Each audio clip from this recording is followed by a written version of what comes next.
Hola, un saludo muy especial a todos los docentes y directivos docentes que nos acompañan el día de hoy.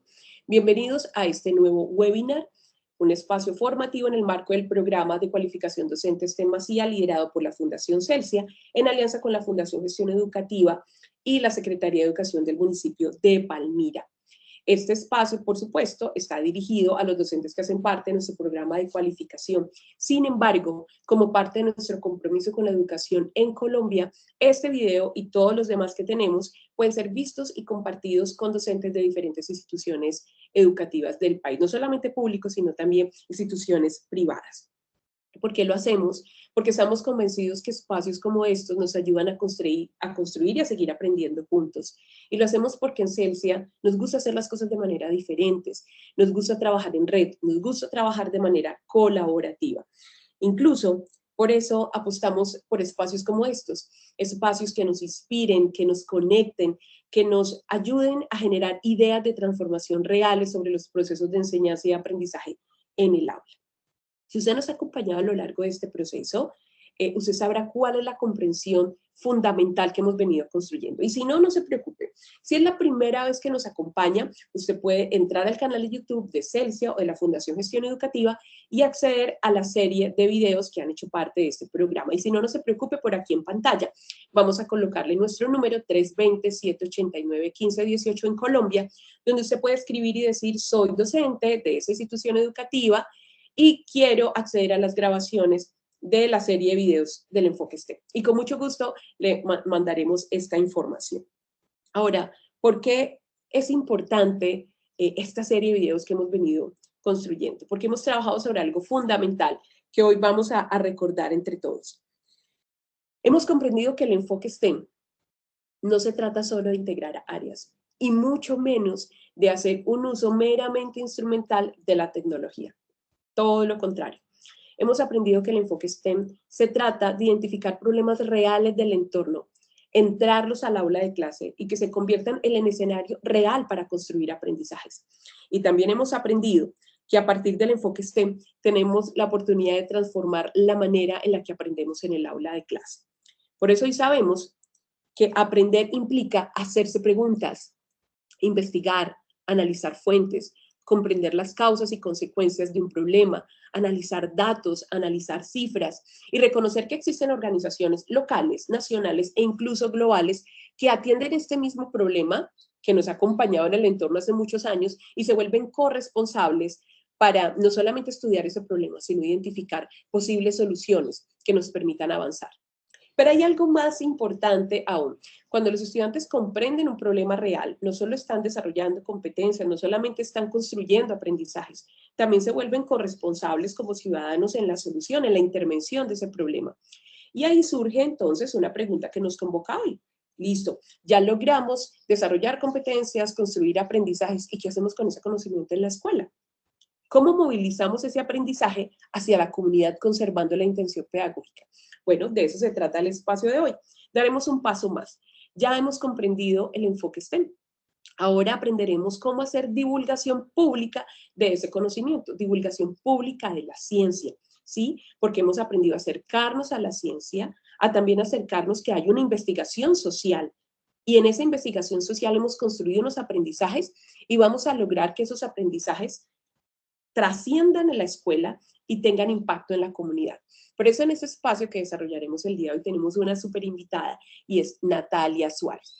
Natalia es doctoranda en comunicación y género, con amplia experiencia en el diseño y en el liderazgo de procesos estratégicos de comunicación en el marco del enfoque STEM. Entonces, es una persona que tiene una amplia experiencia con respecto a la apropiación social de la ciencia y la tecnología. Ha coordinado proyectos muy importantes que seguramente usted conoce, ha escuchado, ha visto en algún momento, porque ella fue productora ejecutiva de programas de difusión sobre la comunicación pública de la ciencia del enfoque STEM. Ha trabajado con el Ministerio de Ciencia, Tecnología e Innovación y con el programa Ondas de Conciencia en su momento. Fue la coordinadora de la estrategia Todo es Ciencia, donde lideró la creación, producción y circulación de productos educomunicativos. Entre los productos que usted puede incluso conocer, puede entrar al portal Colombia Aprende del Ministerio de Educación Nacional y conocer algunos, por ejemplo, como las series documentales Colombia Bio, Fórmulas de Cambio y algunos que tienen que ver con la estrategia Todo es Ciencia, como Cuentos Salvajes para Nerds, Mujeres Ciencia y el magazine audiovisual Conciencia Popular del Canal 3.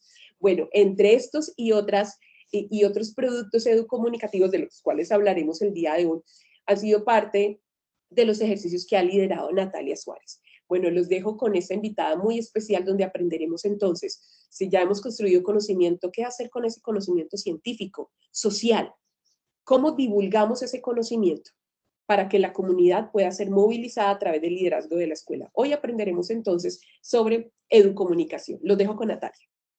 Hola a todos y todas, es un gusto enorme poder acompañar este proceso que ustedes vienen desarrollando con los proyectos STEM en las instituciones educativas de Palmira. Quiero comenzar presentándome, por supuesto, contarles que yo soy Natalia Suárez, soy comunicadora social, periodista, tengo una maestría en comunicación y educación y actualmente estoy estudiando un doctorado en comunicación y género en la Universidad Nacional de La Plata. En los últimos 12 años de mi vida he trabajado en entidades públicas del orden nacional y distrital, en estrategias para la comunicación de la ciencia, para la apropiación social del conocimiento, y ahora mismo trabajo en la Secretaría de Educación de Bogotá, dinamizando el ecosistema de medios escolares que trabajan con proyectos STEM, haciendo precisamente comunicación pública de la ciencia desde la escuela. Entonces, por esa trayectoria es que me fascina estar en este escenario y acompañarles. Espero que todo lo que hoy traigo para compartirles sea no solamente de su interés, sino que resulte muy útil y sea muy fácil ponerlo en práctica en el trabajo que ustedes adelantan con sus equipos en territorio.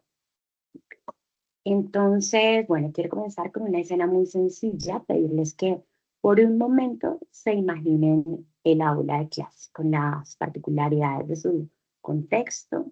Van a usar la imaginación para volver un instante al aula de clase, escuchar el ruido, las conversaciones indistintas, a qué huele, cómo es la temperatura. Y habiendo hecho ese ejercicio, que les pido que se lo tomen muy en serio y cierren los ojos, se puedan poner en situación mientras me escuchan hablar, van a proyectar la siguiente escena. Un grupo de estudiantes ha pasado varias semanas investigando algo. Tal vez están analizando la calidad del agua, como en algunos de sus procesos. De pronto el proyecto está en el marco de la conservación de un río cercano, o tal vez están observando cómo funcionan los ecosistemas de su barrio, tal vez están diseñando una solución para un problema ambiental que tiene que ver con el uso de residuos sólidos, por ejemplo. Lo que sea que hayan decidido imaginar, lo que pasa es que después de varias semanas de trabajo llegan a un resultado. Y entonces ocurre algo muy común. El profe, que pueden ser ustedes mismos o no, dice, bueno, ahora vamos a presentar el proyecto. Entonces sus estudiantes hacen, por decir algo, una cartelera y se preparan para una exposición. Tal vez hacen una presentación en PowerPoint, los que son más tecnológicos o tienen de pronto un dispositivo a la mano. Y en el proyecto explican cosas, eso pasa dentro del salón, pero ahí aparece una pregunta importante que les quiero hacer a ustedes. ¿Qué pasaría si ese conocimiento que resulta a partir de la participación de estos niños y estas niñas y sus profes, que por supuesto lideran y motivan el proceso de investigación, no se quedara solo en el aula como una extensión del proyecto de investigación? ¿Qué pasaría si ese conocimiento circulara dentro del colegio, en otros grados, en otros cursos, en otras aulas, en el barrio, en las familias y con los cuidadores y cuidadoras de estos niños y niñas? Ahí es donde aparece el tema de hoy, imaginándonos esa escena. ¿Qué pasaría si? Y no vamos a tener que imaginarlo más porque con suerte lo vamos a comprobar a partir del trabajo que ustedes están adelantando precisamente en el marco de su proyecto. La comunicación del conocimiento que se produce en la escuela y más específicamente en el marco de sus proyectos Nos vamos a situar desde la educomunicación para entender los cómo. Digamos que los qué, ustedes los conocen mejor que yo, son sus proyectos de investigación, son esas situaciones problemáticas de sus entornos, son esos dilemas que encontraron en los que tratan de darle solución o están planteando algún modelo o alguna alternativa que de alguna manera resuelva esa problemática. Eso lo saben ustedes y es el qué. Aquí nos vamos a concentrar en encontrar algunos cómo que funcionen precisamente para contar nuestro proyecto, pero no como algo anecdótico o episódico, sino desde la educomunicación, que es este campo maravilloso a través del cual podemos movilizar aprendizajes a través de un ejercicio comunicativo que está intencionado.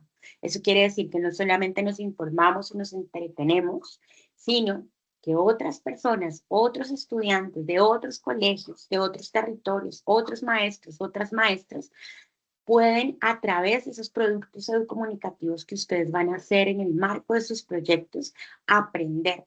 No solamente celebrar el esfuerzo que ustedes han hecho, de pronto sentirse reconocidos o identificados en la problemática que ustedes tienen y eligieron para trabajar, sino que además a través de un contenido comunicativo como el que ustedes van a crear, van a movilizarse aprendizajes, van a ser catalizadores de la curiosidad alrededor del tema que ustedes están planteando y de la conversación que ustedes están proponiendo, porque finalmente este es un ejercicio de agenciamiento para maestros, maestras, estudiantes, sobre la conversación social de la ciencia.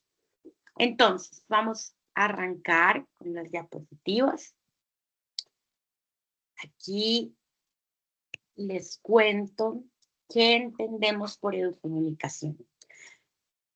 No quise traer algunas definiciones que pueden resultar aburridas o muy teóricas. Quiero que incluso resultado de esta sesión, ustedes para la próxima sesión puedan proponer su propia definición de educomunicación a partir del ejercicio que están haciendo en su colegio.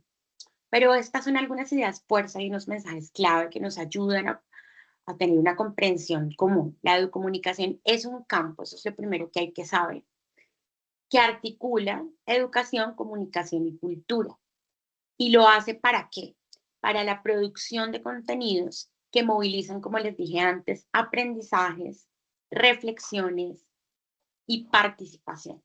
Es decir, no se trata solo de informar, se trata de aprender a través de la comunicación. Por supuesto que un producto comunicativo no reemplaza la magia de un maestro o una maestra, su saber, su conocimiento especializado en una aula de clases, pero sí puede ser una gran herramienta para movilizar. Esa palabra va a ser muy importante, es uno de los verbos más importantes dentro del proceso creativo, para movilizar esos aprendizajes, esas reflexiones, esas preguntas que nos hacemos durante el proceso de investigación, que al final se trata precisamente de indagar, probar y comprobar. Entonces, ven en el esquema que tenemos estos tres elementos, la educación, la comunicación y la cultura. Hay una intersección entre ellos que aparece en la mitad lado de comunicación, el diálogo y la circulación del conocimiento. Con la educación estamos haciendo referencia a aprendizajes, a la formación de sujetos, a la formación de subjetividades, lo que ustedes hacen con sus estudiantes, que no solamente pasa por el conocimiento disciplinar en ciencias naturales, en matemáticas, en las diferentes asignaturas que ustedes llevan, sino que ustedes están formando sujetos. Por supuesto, hablamos de procesos pedagógicos también que ocurren allí, unas secuencias lógicas a través de las cuales se desarrollan, por ejemplo, los proyectos de investigación, unas fases que también tiene el proceso de creación. Ya las vamos a ver y vamos a entender cómo se relacionan y cómo conversan. Después está en color verde la comunicación. Por supuesto que allí nos referimos a la producción de contenidos. Allí hablamos hoy en día de contenidos multiplataforma, incluso de contenidos transmedia, no es lo mismo, Aquí voy a hacer un asterisco, que es de esas cosas que quiero que se lleven. Si hay algo que recuerden al final de esta sesión, espero esta sea una de esas cosas. Y es lo multiplataforma, como lo dice la palabra, tiene que ver con la capacidad de un contenido de estar en diferentes plataformas, por ejemplo, audiovisual, como YouTube, hasta hace poco sonora como Spotify, hoy también es audiovisual porque soporta video, o textual si estamos hablando, por ejemplo, de un blog en Internet. Entonces, multiplataforma es un contenido que puede estar en diferentes plataformas, puede transmitirse en televisión, pero a la vez el video está subido en YouTube y hay unas cápsulas del video original, de pronto más cortas o reeditadas, que están en TikTok. Es el mismo contenido, pero tiene multiplataformas para su visualización. Ahora, transmedia, por otro lado, es un poquito más complejo. Tiene que ver con una misma historia, o más bien apartados o capítulos de una misma historia contados en diferentes plataformas o canales. Entonces, allí no es el mismo contenido, sino que son contenidos convergentes a una historia principal que le suman y fortalecen esa historia. Allí les voy a dar un ejemplo. Puede ser que haya un contenido audiovisual que está subido en YouTube, una entrevista tal vez, y desde allí me invitan de pronto a conocer a través de un blog algunas anotaciones que hizo, por ejemplo, el entrevistador antes de sentarse en diálogo con el entrevistado. Esas anotaciones están en texto y no son parte de la entrevista que está grabada y subida en el canal de YouTube, sino que son un contenido convergente que le suma a la historia, la fortalece, damos la potencia, porque ayuda a la audiencia a verla desde otras orillas. Esa es la diferencia entre transmedia y multiplataforma. Era solamente un paréntesis para que ustedes se lo vayan pensando y lo vayan ubicando en su propio proceso creativo. Y por último, en color amarillo está la cultura. Allá hablamos, por supuesto, de prácticas sociales que son muy distintas de un territorio a otro, de una escuela a otra escuela, depende de dónde está ubicado, el establecimiento, depende de muchos factores que pasan no solamente por lo geográfico, sino que tienen que ver con las prácticas culturales de esa sociedad, digamos, de ese microuniverso que puede llegar a ser cada barrio. Hablamos de significados compartidos, estas cosas que todas las personas nos ponemos de acuerdo para comprenderlas de una manera similar, lo que solemos decir el imaginario colectivo, la mente social colectiva, ahí están esos significados compartidos, y por supuesto el territorio, que es desde donde ustedes están comunicando. La comunicación permite entonces que ese conocimiento no solo se produzca en la escuela, sino que circula y genera aprendizaje en la comunidad, es decir, que involucra a otros actores sociales diferentes a los que están participando en el proceso de investigación. Por ejemplo, los invita, los involucra y los interpela, porque la idea de la comunicación, como dije antes, no solo es informar o entretener, sino interpelar, movilizar, promover la reflexión, hacer preguntas, a veces incomodar. Eso es educomunicación en términos generales. Por supuesto que nos podemos referir a autores más adelante, vamos a tener algunas aproximaciones que hacen algunas personas influyentes en este campo, pero quería primero encuadrar esta comprensión o esta definición común para todos y todas. Bueno, entonces comenzamos con las diapositivas. Les pido pues que vayan leyendo, tomando nota. Yo por mi parte estoy aquí con las notas que preparé para contarles no solo lo que aparece en el slide que está en pantalla, sino algunas otras cosas. Bueno, cuando hablamos de ciencia, muchas veces pensamos en laboratorios, en investigadores, en universidades, en laboratorios, Pero hoy sabemos, ustedes mejor que yo, que la ciencia también se construye socialmente y se construye a partir del conocimiento compartido. Autores como Massimiano Bucchi, perdona mi italiano porque no sé si es Bucci o Bucchi, o Bruce Lewinstein, han trabajado en un concepto muy interesante que es el de cultura científica. La cultura científica no se refiere solo a saber conceptos científicos, por ejemplo, de memoria. Se refiere a que la sociedad pueda comprender la ciencia, dialogar con la ciencia, participar en decisiones que están relacionadas con la ciencia. Y aquí aparece algo muy poderoso. Las escuelas son uno de los espacios donde esa cultura científica puede comenzar a construirse. Por eso lo que ustedes están haciendo no es solamente un proyecto de investigación. No es solamente pensar en el agua, pensar en el ambiente, pensar en la convivencia. No es solo eso. Están ustedes aportando a la cultura científica y, por supuesto, al capital científico de esos niños y esas niñas con las que ustedes están trabajando, independientemente de que se dediquen a carreras STEM cuando crezcan y tengan esas oportunidades o tomen esas decisiones. Eso es muy importante que ustedes lo sepan. Bueno, frente a un producto comunicativo hay que saber que no es el formato que usamos, sino es la intención comunicativa y pedagógica que lo orienta, lo que hace que sea un producto educomunicativo.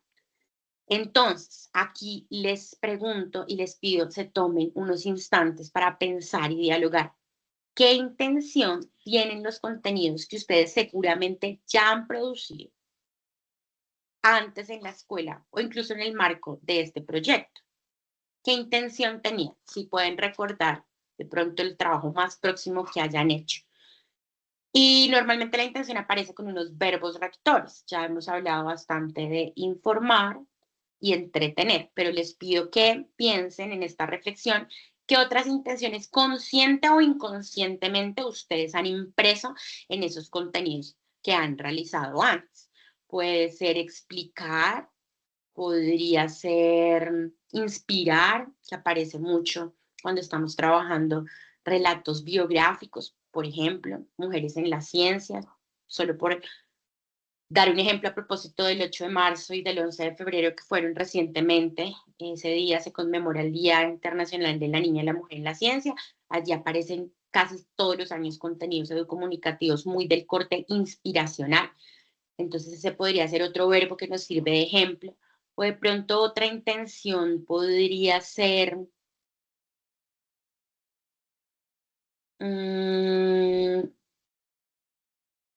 incomodar, como dije antes, pero no de una forma que haga que las personas que están viéndonos o escuchándonos se desconecten de nuestro contenido, sino una incomodidad que les interpela y les hace reflexionar tal vez sobre sus propias prácticas en el día a día, tal vez. Eso, entonces, son verbos que refieren intenciones y no son gratuitos, hacen parte del diseño de un producto comunicativo. Porque antes de ponerse a grabar y a editar como locos, que es lo que nos pasa, porque además es un proceso emocionante, hay personas además más creativas que tienen también esas habilidades, por ejemplo, para expresarse frente a una cámara. Entonces allí podemos caer fácilmente en la trampa de empezar a crear contenidos y tomar decisiones sobre sus intenciones sobre la marcha y no antes. Mi invitación ahora que estamos en el campo de la comunicación y educación y estamos entendiendo qué es y cómo funciona, es que vayan pensando desde ya qué intención y por supuesto qué verbos pueden responder a esa intención. Voy a decir una redundancia, a esa intención intencionada que vamos a ponerle al producto comunicativo que va a movilizar la historia y el aprendizaje que hay en sus procesos de investigación. Entonces, habiendo dicho esto, y mientras ustedes lo piensan y lo escriben, anoten por favor esos verbos que van a referir sus intenciones. Nos vamos entonces a preguntar algunas cosas. Y es, si ya hemos hecho videos, carteleras, exposiciones, ferias de ciencia, como eso que les pedí que imaginaran al principio, seguramente puede ser una escena recurrente en su práctica docente. Entonces, la pregunta a la que podemos llegar cuando hablamos de educomunicación es, ¿por qué entonces eso no siempre se convierte en un producto educomunicativo? O tal vez sí no lo sabíamos, eso podría ser.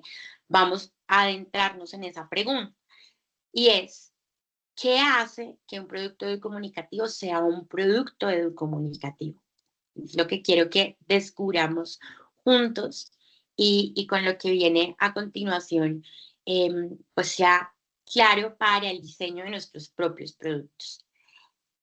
Bueno, yo para poder explicar eso me tengo que ubicar como en algunas características del campo de la comunicación y educación. Ese es un campo que ha sido muy trabajado sobre todo en América Latina. Encontramos autores como Paulo Freire, como Mario Kaplun, como Jesús Martín Barbero, que pronto les suenan, son de este sur global, diferente a los apellidos que referencié antes, que había un italiano. Y algo que me gusta mucho de esas ideas que se han desarrollado a este lado del mundo es que son mucho más, o las sentimos mucho más próximas, mucho más nuestras, por obvias razones, ¿no? Porque finalmente estos autores también hablan desde unas características que tiene el territorio latinoamericano en términos sociales y culturales, pues que nos atraviesan a todos y todas, a pesar de que cada país y cada región y cada ciudad, cada territorio es tan distinto, hay una idiosincrasia latinoamericana que nos atraviesa, como dije antes. Entonces, Freire decía que el aprendizaje ocurre a través del diálogo, que no es transmisión, que es una construcción colectiva de sentido. Eso fue lo primero que aprendí en el doctorado que estoy haciendo, y es que la comunicación es la producción de sentidos.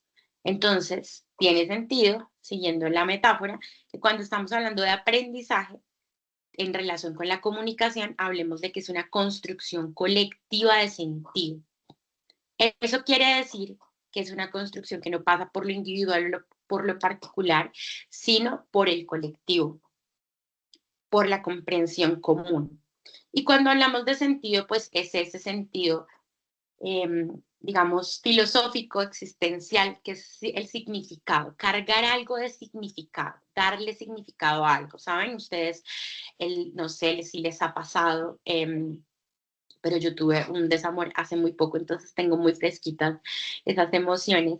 Y hay canciones que tienen una carga simbólica muy fuerte porque nosotros, en medio de la relación en la que estábamos, construimos sentido y dotamos de significado esa canción en relación con el otro o con la otra.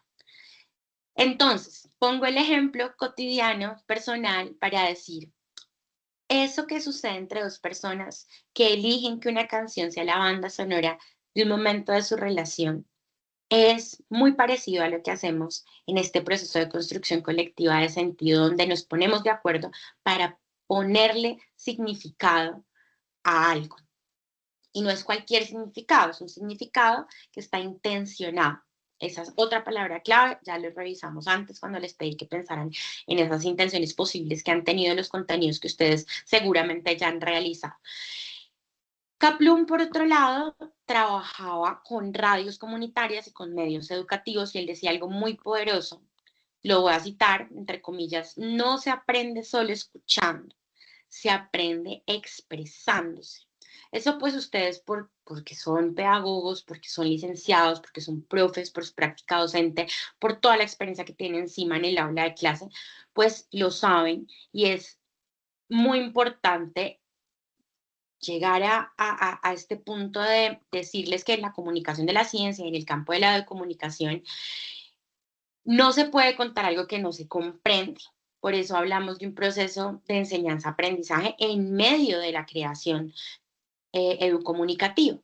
La producción mediática en la escuela es tan importante por eso, porque las y los estudiantes producen unos contenidos y al mismo tiempo están aprendiendo, no solamente del tema de ese contenido, de pronto el aprendizaje en ciencias naturales sobre el ciclo del agua, sino que además están fortaleciendo unas habilidades que tienen que ver con su pensamiento crítico, con la capacidad de comprobar la información, ahora con tantas herramientas como la IA, de usarla de tal manera que me permita hacer una comprobación de hechos, y después entonces fortalecen algunas capacidades que tienen que ver, por supuesto, con la expresión, con el tono de la voz, con los ritmos de la conversación, pero también contar una historia, armar un relato, imaginar un universo, crear un personaje. Todo eso desarrolla diferentes habilidades en las y los estudiantes, además de lo obvio, que es esa comprensión sobre lo científico, en este caso, digamos, sobre el componente STEM que atraviesa su proyecto de investigación. Y Jesús Martín Barbero introdujo el concepto de mediaciones culturales. Es un concepto muy interesante. Voy a pasar la diapositiva. Perdón, aquí me adelanto donde están las caritas de estas personas. Ya nos devolvemos. Entonces, Jesús Martín Barbero introdujo el concepto de mediaciones culturales. Esto significa que el conocimiento siempre se transmite a través de lenguajes. Esos lenguajes son variados. Pueden ser historias, pueden ser imágenes, pueden ser los mismos formatos, pueden ser narrativas, pero son lenguajes. Y esos lenguajes influyen profundamente en cómo comprendemos el mundo y cómo el mundo nos comprende a nosotros. Entonces, básicamente la idea de Jesús Martín Barbero es que el conocimiento está todo el tiempo en transmisión a través de distintos lenguajes. Entonces, por ejemplo, los papers científicos de las revistas indexadas son un lenguaje para la divulgación de ciencia o de resultados de procesos de investigación. Pero hay otro lenguaje, como por ejemplo el contar historias, el crear ficciones, para poder a través de una película como Interestelar explicar algunos conceptos, incluso de los más difíciles, de la física teórica, por ejemplo, de los viajes en el tiempo, de los agujeros de gusano. Eso es otro lenguaje distinto al del paper, pero ambos son lenguajes que están haciendo circular el conocimiento. Eso lo decía Jesús Martín Barbero. Entonces, bueno, aquí vimos a Freire, a Kaplún, a Barbero, y por su lado, Jorge Huergo, que me gustaría que quienes estén interesados en el tema puedan echarle una mirada, una revisada a sus textos. Tiene ideas muy interesantes. Básicamente habla en clave de la producción de sentidos.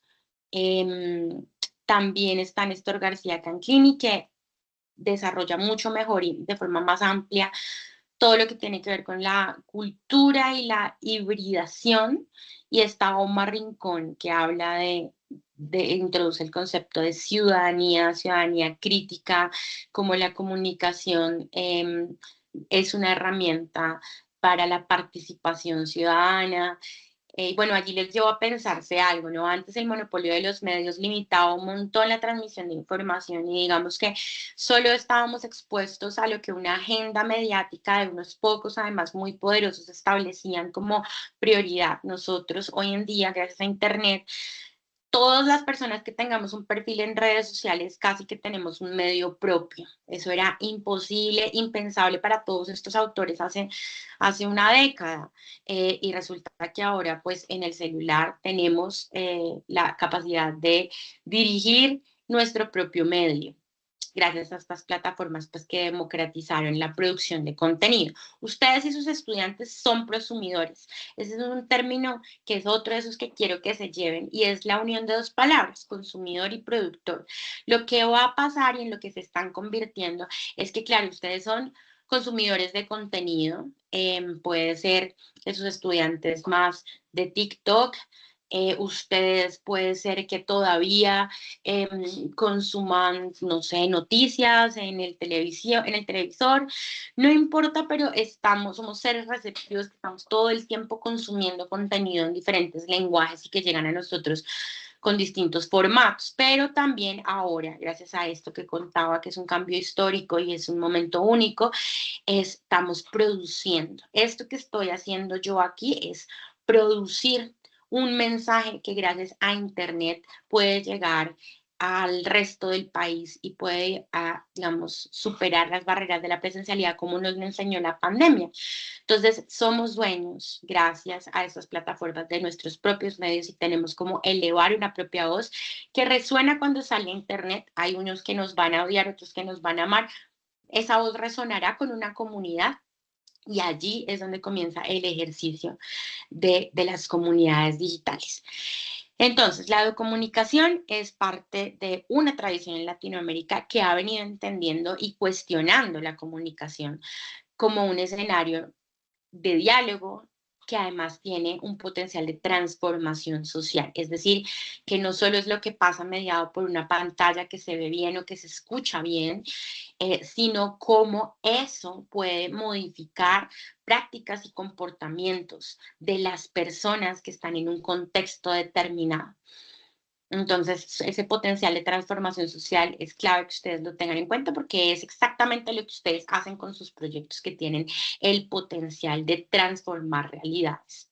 Y eso tiene que ver con el modelo dialógico que se aleja del modelo deficitario. El modelo deficitario, tanto en la ciencia como en la comunicación, es este modelo donde se asume que hay una emisión y un receptor y que la comunicación es unilateral y no pasa nada más. Pero en este modelo participativo, dialógico, en el que queremos ubicarnos y donde estamos, desde donde estamos hablando, es ese que permite precisamente la participación de las personas que traen ideas que se ponen en debate eh, y con los que hacemos estos ejercicios de experimentación, de comprobación, de reflexión y al final terminamos traduciendo todo eso en un lenguaje que sea capaz de llegar a la mamá, a la tía, al señor de la tienda, a la señora del taxi y de esa manera pues todas las personas puedan entender la ciencia, no como algo para personas muy inteligentes, algo elitista, algo sectario, algo muy occidental, algo muy gringo, muy europeo, sino algo que pasa en el día a día, que está en la cotidianidad de todas las personas. Entonces, ese es el gran valor de lo que ustedes están haciendo. Bueno, me devuelvo aquí a contarles rápidamente. Los proyectos STEM como los de ustedes, pues producen conocimiento. Por supuesto, ustedes observan una problemática del entorno, investigan con unas metodologías, analizan unas evidencias, hacen prueba y error, proponen unas soluciones, prototipan y como resultado de todo eso generan conocimiento desde la escuela. Pero, como lo hemos venido diciendo, ese conocimiento necesita circular porque es nuestra responsabilidad ética. Y cuando el conocimiento circula, pues otras personas comprenden, se generan aprendizajes colectivos, allí es donde aparecen lo de los significados compartidos, dotamos de sentido algo que decimos que nos importa a todos y todas y se movilizan cambios en la comunidad, que por ejemplo asume una actitud diferente frente al río o que de pronto asume una práctica diferente en cuanto a la interacción en línea de los chicos y las chicas. Entonces, aquí es donde aparece la comunicación. Esto ya lo dijimos. Vamos a irnos aquí a los referentes de contenidos educomunicativos, porque bueno, esto no nos lo estamos inventando, esto es algo que, pues, que existe, incluso ustedes han hecho educomunicación aún sin saberlo, pero existe hace años. Lo que pasa es que hemos ido teóricamente desarrollando un marco que tiene unos elementos que nos permiten nombrar mejor y, digamos, organizar el conocimiento, pero ya esto estaba pasando y eso es algo que yo hago en taller con niños y niñas y profes y les pregunto sobre algunas experiencias. Y es muy chévere porque, bueno, ya ningún niño, ninguna niña, adolescente, joven sabe qué fue la brújula mágica o el tesoro del saber. Algunos sí saben qué es Plaza Sésamo, pero no todos. Entonces, esto es más para ustedes, profes, que pueden ser de mi generación o más grandes. A lo largo del tiempo, pues distintos contenidos, sobre todo audiovisuales, son los ejemplos que voy a referir, han integrado algunas características de los productos educomunicativos que vamos a tener como no negociables y que son absolutamente necesarios en el diseño que nos vamos a pensar. Intención pedagógica, una narrativa atractiva, por supuesto. Queremos despertar el interés, no necesariamente de todas las personas, pero sí de una audiencia objetivo que vamos a definir. Así entonces desarrollamos una conexión con esa audiencia objetivo que tiene unas necesidades y tiene unos intereses muy particulares. Y a través de esos contenidos comunicativos siempre ha habido una construcción de ciudadanía o de comunidad. Entonces, los que veíamos el mismo programa, de alguna forma nos sentimos unidos por algunos códigos, por algunos chistes o algunas expresiones. Por ejemplo, en el caso de Plaza Sésamo, que nos regala ese sentido de comunidad. Entonces, habiendo dicho eso, quiero mostrarles unos videos antes de seguir aquí con los ejemplos. Yo quiero que los miren y que ustedes, en este pequeño ejercicio que es ver 2 videos cortos, puedan identificar fragmentos que van a aparecer allí, que tienen diferentes formas y épocas, pero que tienen algo en común y es que están contando conocimiento. Y mientras los observan, quiero que se hagan una pregunta. Más allá del formato, más allá de la época del contenido, pregúntense qué más tienen en común. Y lo van a responder, por favor, ahí en sus notas, porque estas preguntas también las van a tener que contestar con el diseño de su producto comunicativo. Entonces, voy a darle play, bueno, decir que esto es un material que hace parte de unos recursos desarrollados en procesos de la Secretaría de Educación de Bogotá, y hacer la cuña por si acaso, y que se han usado precisamente en el trabajo con olimpiadas STEM, sobre todo cuando los proyectos llegan a ese momento en el que tienen que contar los resultados o los avances de sus procesos, que es un momento pues muy emocionante.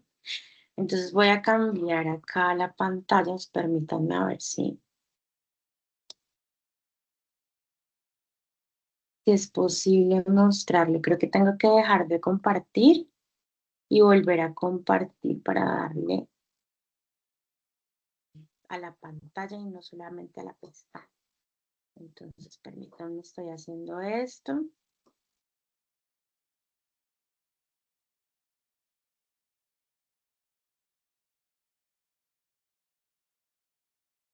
Aquí va el primero. ¿Podemos llegar tan lejos? ¿Podemos mirar detrás del muro de la mismísima creación? Hoy lo vamos a hacer, o al menos lo vamos a intentar, apoyándonos de la luz más pura y potente que hemos conseguido desarrollar, la luz del pensamiento científico. La arena del Pacífico es negra como el corazón de tu ex. ¿Pero por qué? La arena negra viene de lava y otras rocas volcánicas erosionadas, como rocas basálticas y otros minerales o rocas negras. Resulta que la lava cuando sale del volcán es naranja, porque está a una temperatura muy alta, como cuando se calienta un metal. Pero cuando se enfría y se solidifica, es negra.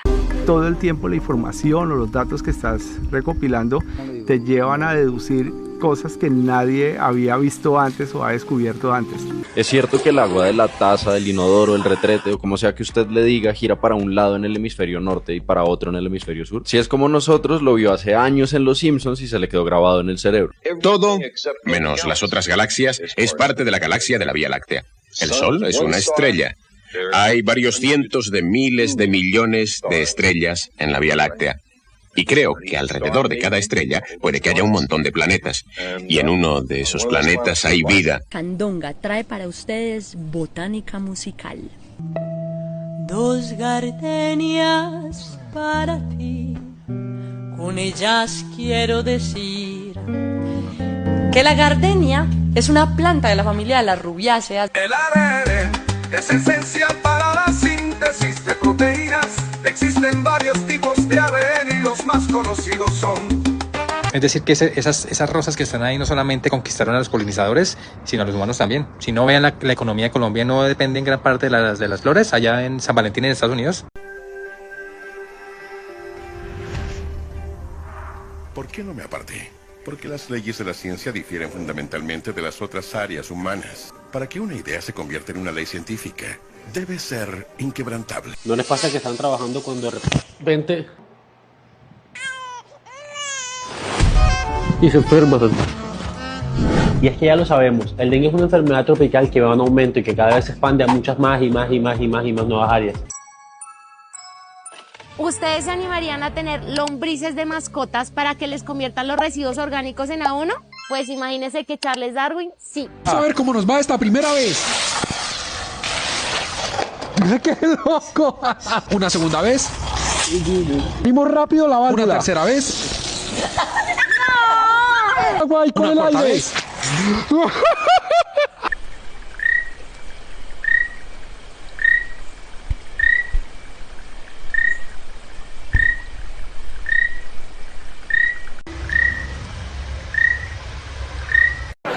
Sheldon, tengo unos meteoritos de 4.000 millones de años y creo que podrían mostrar señales de interacción con neutrinos. Y alguien como tú podría ayudarme con las matemáticas.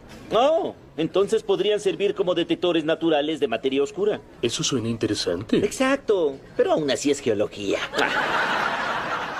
Lo siento, pero no tengo tiempo de jugar a las rocas contigo. Bueno, aquí entonces, mientras vuelvo a la pestaña, estábamos viendo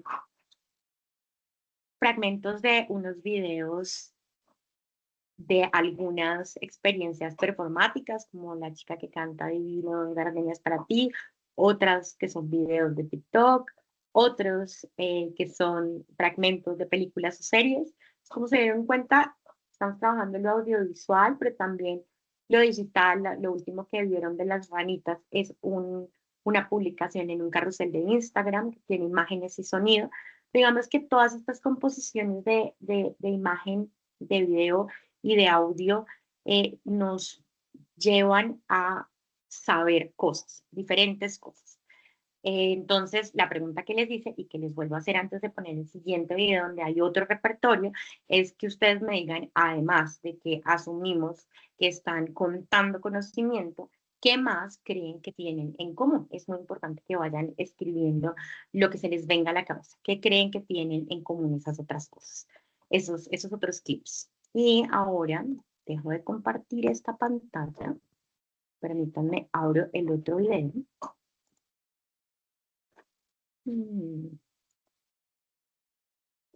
Acá están. Y la ventana. Bueno, aquí va. Rudy y yo estábamos viendo el progreso de nuestras plantas del jardín. Ah, entonces están haciendo ciencia. ¿Haciendo ciencia? Sí, así es, Rudy. La ciencia está en todos lados y todos pueden hacerla. De hecho, creo que a veces la hacemos sin darnos cuenta. Guardianes, saludos amazónicos. Estamos comiendo unas pepitas que son familia de las que se pueden comer, que se llaman melastomatáceas. Usted se las puede comer. ¿Sabías que la vela se apaga sin suficiente oxígeno? Porque la combustión no puede continuar. Y la vela se extingue. Y observa cómo el agua sube dentro del recipiente. Porque se forma un vacío. ¡Wow! ¡Qué increíble! Se desprendió. Atención, creativos. Tenemos un caso que resolver. En casa de Salomé hay una habitación muy oscura, aunque el sol esté brillando fuera. ¿Por qué será? ¿Qué secreto se esconde esa habitación? Son cosas que no me dejan dormir. Pero ¿sabes qué? Eso también pasa fuera de mi casa. Ayer en el parque, cuando el sol brillaba, yo me fijé como con toda la claridad del día, los árboles proyectaban sombras largas y tenebrosas. ¡Oh, no! Desde hace varios años hemos visto un agujero negro en la capa. Jason, ¿en qué parte ha visto el agujero negro? Central de Notibosco. ¿Me escuchan? Los agujeros negros se forman sobre la Antártida. Y estos se conforman por sustancias químicas como los CFC, destruyen el ozono. Ahora lo que toca hacer con las semillas, ponerlas en un plato con agua. Esto acá sirve para saber cuáles están buenas. Son las que se hunden. Esta que está flotando está vacía por dentro, entonces no la vamos a sembrar. Miren, ¿ven que no tiene nada?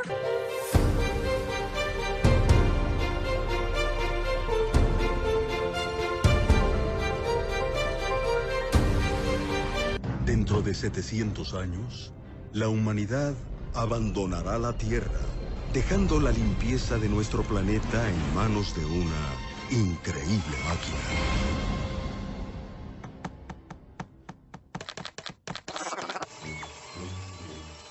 Él es Wall-E, el último robot en la Tierra. programado para limpiar nuestro planeta. Pero después de tantos años, ha desarrollado un pequeño desperfecto. Una personalidad. ¿Se han preguntado de dónde viene el agua? Pues hay dos teorías. La primera habla sobre que el agua ha estado desde el surgimiento de la Tierra, y la segunda habla sobre que ha llegado desde el espacio.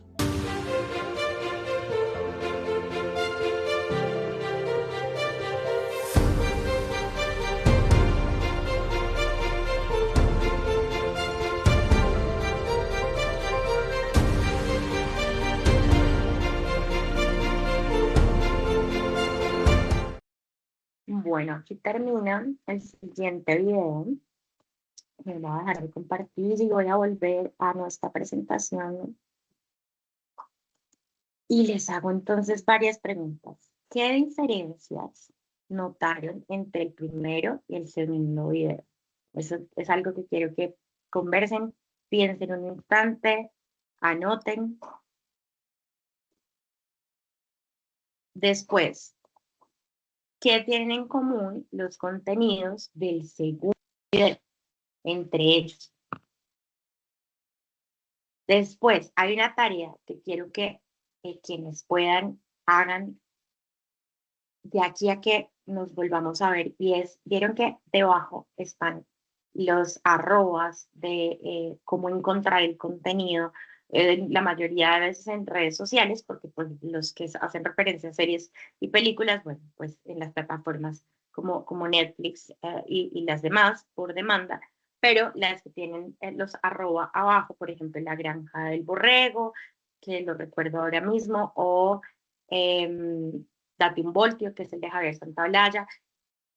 Si no los conocen o incluso si ya los conocían, les quiero pedir que vayan y chismoseen algunos de esos contenidos. Puede ser el perfil, mirar 2 o 3 de los contenidos que están allí, algo que les llame la atención, pero que hagan ese trabajo como de detectives, porque para hacer educomunicación, claro, hay que tener referentes y hay que llenarse también de esa sensibilidad frente a lo educomunicativo. ¿Y por qué educomunica?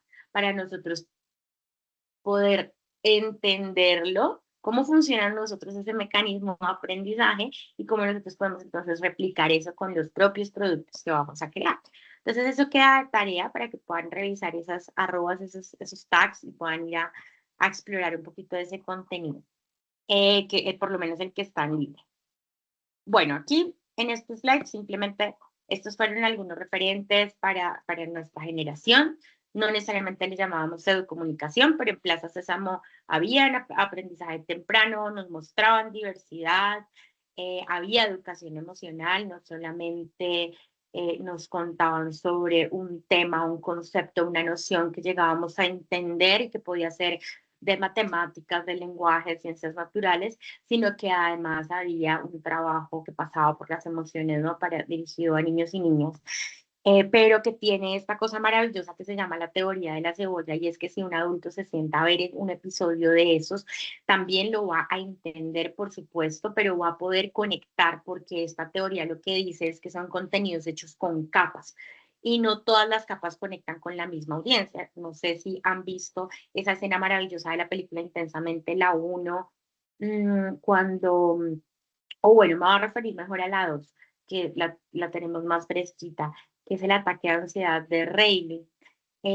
Tal vez un niño que no haya tenido un episodio de ansiedad no va a poder identificarse completamente con la escena, pero por supuesto que la va a entender gracias al personaje y al trabajo, digamos, de personificación, valga la redundancia, que tiene ansiedad con su aspecto, con sus formas, con su lenguaje. Pero si uno de adulto está sentado viendo la misma escena con un niño o una niña al lado y uno sí ha tenido esa experiencia vital, a uno le va a pegar distinto, ¿cierto? Y eso es lo que hace maravilloso Disney, Pixar y todos estos grandes contadores de historias, y es que construyen a partir de la teoría de la cebolla. Así que yo puedo elegirme película niños y niñas, les voy a meter allí, les voy a hablar de salud mental y de psicología, específicamente de cómo neurológicamente y biológicamente el cuerpo responde a situaciones, factores estresores, pero lo que entiende un adulto y lo que entiende un niño es diferente. Entonces, eso es algo que hay que pensarse muy bien cuando les hablaba de la audiencia, porque a veces tenemos esta idea que es muy ilusa, pero pues es muy común de querer hablarle a toda la audiencia, que todos entiendan mi proyecto, pero ese todos es súper ambiguo, hay que decidir quiénes. Si yo le quiero hablar, por ejemplo, a los abuelos, a las abuelas del barrio, o yo le quiero hablar es a niños chiquitos en la primera infancia para que sean ellos quienes crezcan con unas prácticas diferentes sobre tal cosa. Entonces yo tengo que delimitar muy bien mi audiencia, que cuando eso ya esté al aire, otras audiencias sean capaces de comprenderlo y de engancharse y de conectar y que les guste, maravilloso, pero menos es más y hay que ser muy estratégicos en definir a nuestra audiencia. Bueno, sigamos adelante que nos queda poco tiempo. Del eduentretenimiento a la educomunicación. Aquí contarles que el eduentretenimiento, digamos que existe, ha existido, así lo nombra, digamos, el Ministerio de Educación Nacional en muchas de sus apuestas. Y después está la educomunicación, digamos, pensando en que se complementan y que son dos campos de acción. Ambos ocurren dentro de ese gran escenario que es comunicación, educación y cultura. Hay elementos compartidos. Nosotros desde la escuela nos vamos a parar desde la comunicación y cuando estamos trabajando, por ejemplo, en medios públicos, hablamos desde el entretenimiento, pero esto es aquí como para hacer una claridad conceptual desde la escuela que nos interesa promover el diálogo, producir sentidos, investigar, promover la participación. Más allá del entretenimiento, de que sea chistoso, divertido, emotivo, pues se trata de crear, dialogar y por supuesto de transformar la realidad de nuestra aula o de nuestro colegio. Bueno, aquí contarles que entonces tenemos nosotros unos desafíos y es los cómo que mencioné al principio. ¿Cómo vamos a hacer educomunicación? Entonces, lo primero, y esto es lo que quisiera que ustedes se llevaran, seguramente ya lo han hecho de forma también muy intuitiva, sé que muchos de ustedes están muy adelantados en estos ejercicios, pero entonces ahora lo vamos a hacer, digamos, desde la conciencia, desde la planeación del contenido. Van a ponerse un desafío juntos aquí. La educomunicación plantea un modelo profe-estudiante, casi de co-creadores, co-inventores, es un modelo horizontal de relacionamiento porque reconocemos el saber que tienen nuestros estudiantes, por ejemplo, en las aplicaciones de grabación y edición que supera a veces por mucho lo que nosotros no sabemos hacer en nuestros celulares. Entonces, esa horizontalidad, es clave. Entonces, van a establecer unos desafíos juntos unos desafíos juntos donde van a acordar qué quieren comunicar.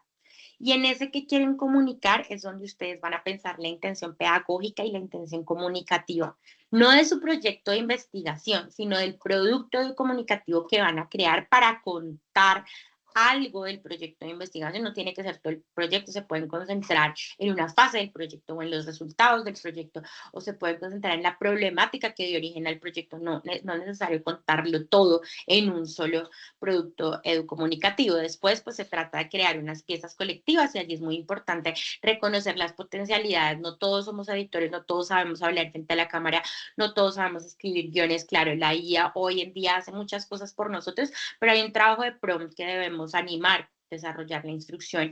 Entonces, depende de esas habilidades de las estudiantes y los estudiantes con los que trabajamos, qué roles vamos a asignar y debemos funcionar en esa lógica de roles porque no todos hacen todo.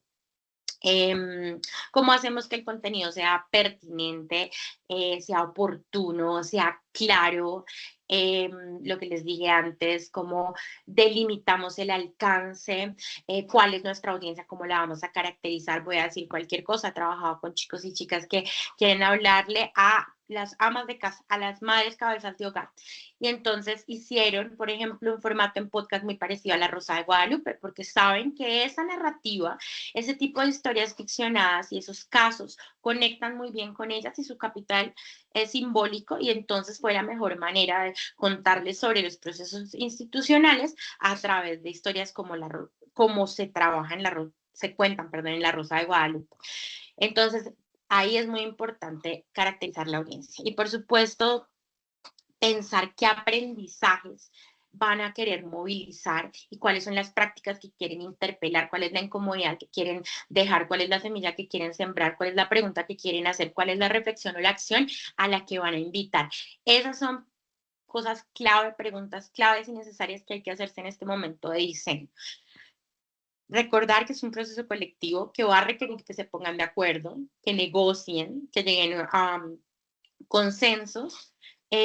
También es un proceso creativo, entonces allí deben haber lluvias de ideas, no hay que imponerse ni ser arbitrarios, sino buscar cómo crear esa atmósfera muy creativa. Y por supuesto debe haber reflexión, porque no estamos haciendo contenido para entretener, sino para promover el aprendizaje y la reflexión alrededor de sus problemáticas y de los asuntos que ustedes están trabajando. Clave, entonces, esto ya lo nombré, muy importante la representación. A veces, por ejemplo, en la IA, cuando creamos imágenes, al principio la IA sacaba solo gente blanca de ojos azules que parecían nacidos por allá en los Países Bajos. Entonces aparecía un sesgo racista, y por eso tenemos que entrenar a la IA para que nuestras instrucciones le hablen de inclusión y haya espacio para la diversidad. Entonces, si vamos a trabajar, por ejemplo, un cómic, entonces, ¿qué tipo de personajes estamos creando? ¿Qué formas tienen? ¿Qué colores tienen? ¿Qué fenotipos tienen? Porque allí es donde podemos, a través de la comunicación, también cuestionar y con suerte debilitar algunos estereotipos, no solo racistas, sexistas, de género, clasistas, capacitistas, en fin, tantos sesgos que tenemos. Por supuesto que debemos hacer todo el ejercicio de verificar la información, no podemos comunicar algo que no sea cierto, la IA sigue alucinando, entonces hay que hacer verificación con las publicaciones, digamos, formales, para que cualquier dato o cifra o estadística que estemos dando sobre nuestro territorio o en el país o en el mundo, pues sea verificable, comprobable, real. Entonces eso pasa como por un chequeo ético que también hay que hacer. Y así logramos que sea algo democrático y transformador. ¿Qué no es un producto comunicativo? Importante respondérnoslo, ya que estamos en este proceso.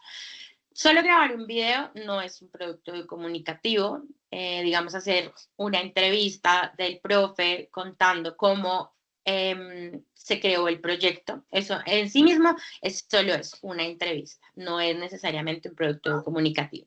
Solo usar una herramienta digital, por ejemplo, como la IA, para crear un clip de video que tiene las aguas de un río contaminadas, por dar un ejemplo. Esa escena por sí sola no es un producto comunicativo, requiere de establecer unas ideas fuerza, unos mensajes claros, de proponer una narrativa. Previamente, para sacar la escena hay que escribir un guión. Entonces, solo el uso o la interacción con una herramienta digital no me está poniendo en lo educomunicativo. Mostrar el proyecto, que es algo que a veces nos pasa un montón cuando hacemos investigación, y es, no, yo ya lo socialicé con la comunidad de la región, yo ya les conté cuáles fueron los resultados, qué fue lo bueno, lo malo y lo feo del proceso, y ellos ya me aplaudieron y ya estuvo. Eso es eso, solo mostrar el proyecto, pero no es educomunicativo, porque no estamos movilizando el aprendizaje, ni detonando la curiosidad, ni movilizando la reflexión o invitando a la acción sobre nada. No está todavía eso, digamos, organizado de una manera intencionada. Documentar, cuando dicen ya tenemos evidencias, entonces hemos trabajado con MinCiencias, por ejemplo, en una época, entonces documentábamos con fotografía y video que se hicieron unas cosas, pero eso en sí mismo no es un producto comunicativo, eso no hace comunicación de la ciencia, eso es simplemente una evidencia, como lo puede ser un listado de asistencia, nada más.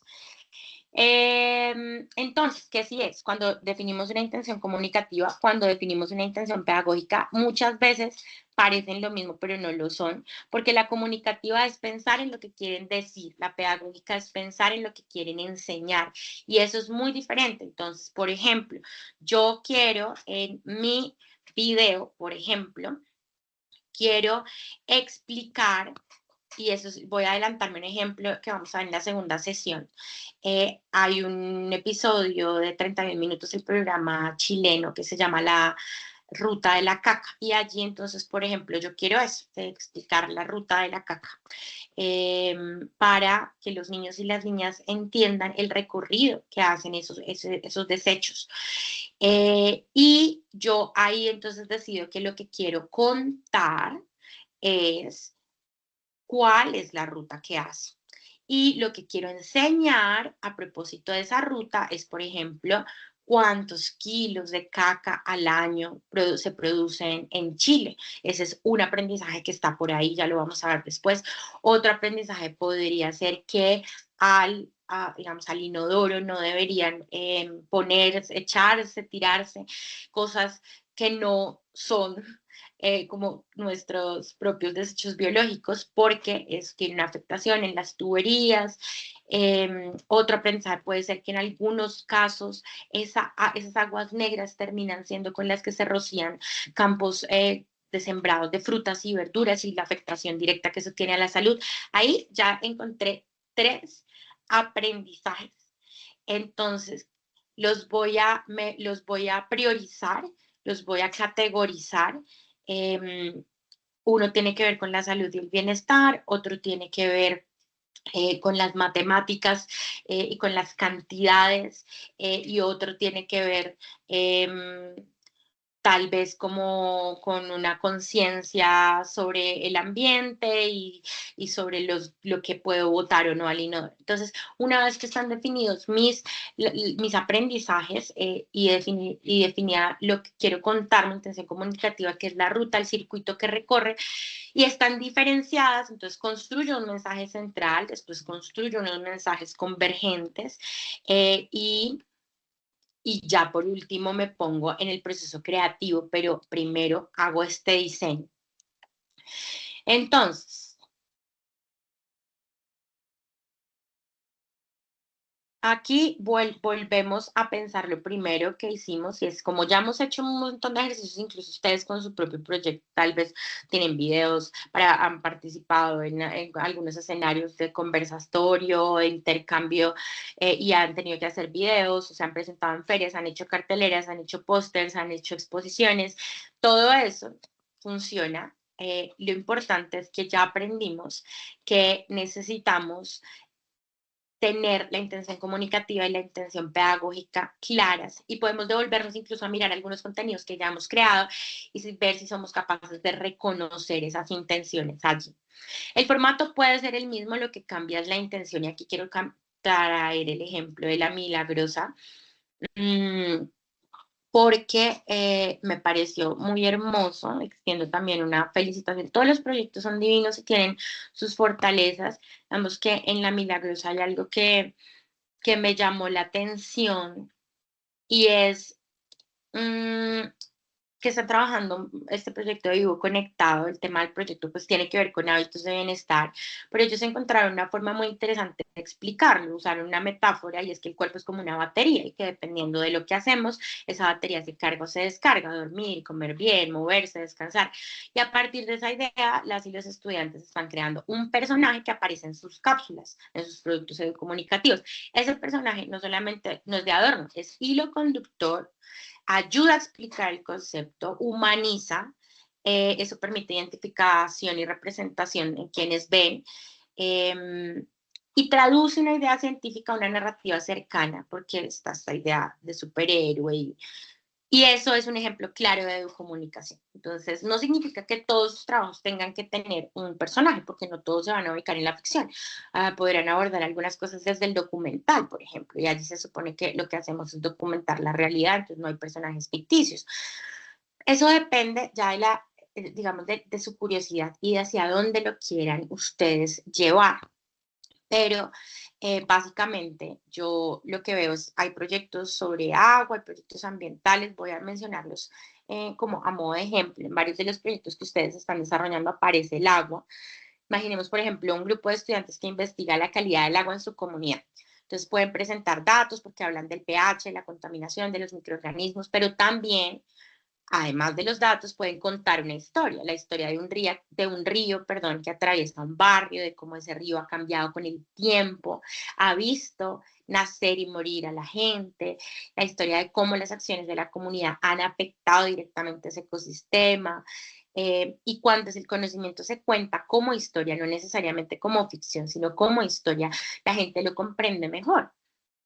También en algunos de los pósters que vi aparecen proyectos relacionados con biodiversidad, con ecosistemas, con cuidado del entorno.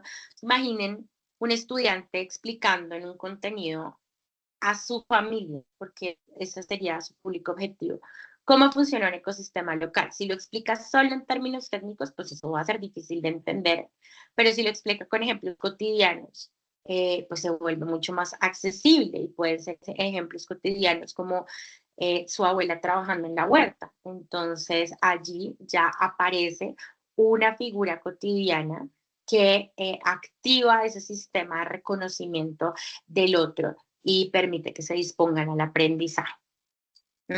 Voy a empezar a concluir dejando una actividad. Quiero pedirles que se tomen unos minutos para que puedan hacer el ejercicio en retrospectiva de ver alguno de los contenidos que han creado y responder esa primera pregunta de qué intenciones pueden reconocer allí, la comunicativa y la pedagógica, conversarlo si encuentran algo más de lo que hemos estado hablando.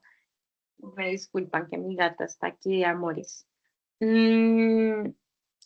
Y ahora es muy importante que se preparen para el segundo webinar con estos aspectos específicos. Vamos a construir guiones o storyboards en el caso de lo audiovisual, que es básicamente esa estructura, el andamiaje que está por detrás de la producción de la escena que voy a grabar o que voy a animar. Vamos a pensar en el lenguaje verbal y no verbal que va a tener nuestro contenido. Muchas cosas se comunican sin necesidad de palabras dichas, pueden haber ayudas textuales, pueden haber sonidos, pueden haber, por supuesto, gestos. Entonces vamos a definir de una vez cuáles son esos elementos que vamos a usar en la creación de nuestro producto comunicativo. Muy importante, esto es lo más importante, vamos a tomar decisiones sobre la audiencia, a quiénes les vamos a hablar, qué les interesa a esas personas, cuáles son sus necesidades, cuáles son sus gustos. Aquí vamos a ponernos en los zapatos de esa persona, de esas personas. Para eso funciona muy bien trabajar con un focus group. Puede ser muy chiquito, pero si ustedes le van a hablar, como en el ejemplo que di antes, a los niños y niñas más pequeños porque quieren afectar algo en su comportamiento, pues entonces van a trabajar con 2 o 3 niños pequeños para incluso que participen en la producción del contenido, que ellos mismos les den algunas ideas, preguntarles si se entiende, si no se entiende, y en esa metodología de participación activa van a encontrar muchas luces porque a veces nos sentamos a crear para otros sin tener en cuenta a los otros. Van entonces a tomar decisiones sobre la audiencia, van a traducir el conocimiento, es decir, van a identificar claramente cuáles son los aprendizajes que ustedes quieren transmitir y van a priorizarlos y los van a traducir. Esa palabra es una palabra que es muy cuestionada en estos esfuerzos que hacemos nosotros por comunicar ciencia, porque es como si la ciencia fuera chino, pero vamos a usarla aquí entendiendo que no es el uso peyorativo, sino que tenemos la intención finalmente de poder un aprendizaje que puede ir muy ligado a la química, a la física o a una cuestión psicológica o, bueno, dependiendo de cuál sea el alcance y la orientación de su proyecto, y la vamos a traducir. Y después, entonces, lo que quiero que ocurra, permítanme aquí, van a elegir las formas narrativas, esos referentes que van a estar explorando con los videos que vemos les van a servir mucho para decir como, quiero esa forma narrativa, quiero esas vibras, quiero ese tono, quiero esa personalidad que tiene ese contenido, y no necesariamente se trata de copiarlo, pero sí se puede evocar o se puede replicar. ¿Listo? Y habiendo hecho eso, van entonces a imaginar si lo de ustedes es, por ejemplo, una metáfora como en la milagrosa o no, si es un universo imaginado o no. Pero en todo caso, cuando estén haciendo ese diseño, van a tener en cuenta estas premisas que son claves y quiero que le tomen foto a esta diapositiva. Y es, para lograr ese objetivo de movilizar aprendizajes, todo lo que hemos venido repitiendo, hay que tener en cuenta unas cosas que son como un checklist, que también son esos no negociables. El contenido finalmente tiene que ser abierto, accesible. Si está en una memoria o en un drive privado, pues no sirve de nada. Debe detonar la curiosidad y eso es algo que yo no puedo decir, tengo que probarlo con los demás, a ver si sí les detona la curiosidad, si después de ver el contenido quieren saber más y mejor sobre lo que yo les estoy presentando allí, o si ya con eso quedaron listos y no quieren saber más. Eso es como un indicador, como un termómetro de nuestro producto comunicativo. Van a integrar algo de entretenimiento importante. ¿Cómo? No siempre tiene que ser el humor, no siempre tiene que ser chistoso, pero sí es muy importante que ustedes encuentren una forma de movilizar emociones, la risa, la sorpresa, el asombro, la angustia, la tristeza. Eso también les pido que revisen narrativamente cómo lo quieren, qué quieren lograr y cómo lo pueden hacer. Debe, promover la reflexión como último paso o la acción. Entonces, yo me puedo quedar pensando en que yo he sido parte del problema cuando he botado la basura en el colegio en la caneca que no corresponde por el modelo de reciclaje. Me puedo quedar pensando en eso y tal vez la próxima vez que me enfrente a ese dilema no lo haga. O puedo ver un contenido que no solo me deje pensando en eso, sino que me diga claramente qué debo hacer. Entonces, que me diga, por ejemplo, que las cáscaras de banano sirven de abono para la tierra. Entonces, yo la próxima vez que me coma un banano en el descanso, puedo hacer el intento y usarlo como compostaje. Estoy dando un ejemplo súper generalista y muy básico, pero en un caso se queda en la mente de la persona que nos vio, nos escuchó, en el otro caso se convierte en una acción directa. No significa que uno sea mejor que el otro, no siempre los contenidos logran el segundo nivel, que es el de motivar la acción, pero nosotros desde el diseño sí tenemos que decidir si es algo que queremos o no queremos que suceda. Y también pensar cómo puede ser atractivo para su audiencia. Estéticamente hay cosas que funcionan para una audiencia y que no funcionan para otra. Por ejemplo, que tenga subtítulos ya es muy importante para todas las redes sociales porque yo puedo estar escuchando el video, viendo el video sin escucharlo y si no tiene subtítulos me lo pierdo. Pero también porque va a hacer que personas que no ven puedan personas que no escuchan puedan ver y puedan entender. Entonces, por accesibilidad también. Y pensar cuáles son esas estéticas, digamos, que resuenan con la audiencia que ustedes quieren. Y voy a cerrar con una imagen, así como empezamos. Mientras ustedes ven aquí lo que está en pantalla, que es como estas cosas que tenemos que ir definiendo y que es lo que les pido que hagan después de este webinar y pensando en todo ello. Aquí les pido que se imaginen un estudiante de su grupo explicando a su familia en la sala de su casa algo que aprendió en la participación en su proyecto STEM. Tal vez está hablando de cómo funciona un ecosistema, cómo cuidar el agua, cómo mejorar hábitos de salud, pero en ese momento ocurre algo muy poderoso. Y es que cuando él les habla y después les muestra el producto comunicativo que ustedes crearon, que todavía no sabemos exactamente cómo se va a ver y de qué se va a tratar, porque seguramente va a pasar por algunos ajustes después de lo que estuvimos hoy entendiendo como parte de esas premisas y esas categorías de la comunicación, pero entonces en esta escena imaginaria pasa algo muy poderoso y es que ellos ven o escuchan ese contenido y aprenden algo nuevo. Allí estamos creando nuestra familia imaginaria, cultura científica. Y eso aumenta un poquitico el capital científico de esa familia. Es decir, les da agencia, porque con el conocimiento, que es poder, pueden tener y participar en la conversación social de la ciencia. Y esto es lo que hacemos a través de la educomunicación. Por eso es importante investigar como ustedes lo hacen, pero es igual de importante llegar a contarlo de una forma estratégica como estoy segura que lo van a hacer. Quiero dejarles algunas preguntas y es, ¿qué ciencia se produce en nuestro territorio? ¿Para quién se comunica normalmente? No con lo que ustedes están haciendo. ¿En qué lenguaje circula?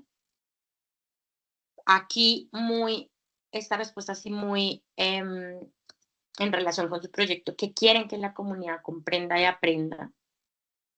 Respóndanse estas preguntas, porque de esa manera ustedes van a poder diseñar un mejor producto.